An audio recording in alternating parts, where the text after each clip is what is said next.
নমস্কার সবাইকে, চলে আসছি আরও একটা পেইন্টিং শাড়ি নিয়ে। তো আজকে যে শাড়িটা দেখাতে চলেছি এই ডিজাইনটা আপনাদের কম বেশি পরিচিত, কারণ এতদিন সাদা কালারে সেম কাজই দেখেছেন। তো এই কাজটা আমি কনভার্ট করে কাঁচা হলুদ কালারে করেছি, আর এখানে লাল কালারটা আমি একবার ডিপ একটা লাল দিয়েছি, এবং লাল সাদা কম্বিনেশন মানেই কিন্তু অন্যরকম একটা সুন্দর লাগে। আর সামনেই যেহেতু দুর্গাপুজো, তো দুর্গাপুজোর জন্য হতে পারে আপনার জন্য এই শাড়িটা।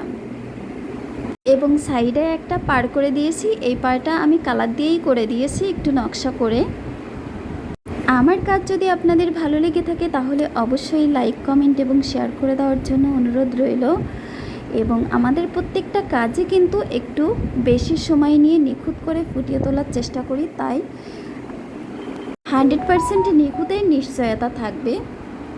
তো আজকের কাজটা বা কালার কম্বিনেশন মিলে কেমন হয়েছে জানানোর অনুরোধ রইল। সবাইকে নমস্কার, ভালো থাকবেন, সুস্থ থাকবেন।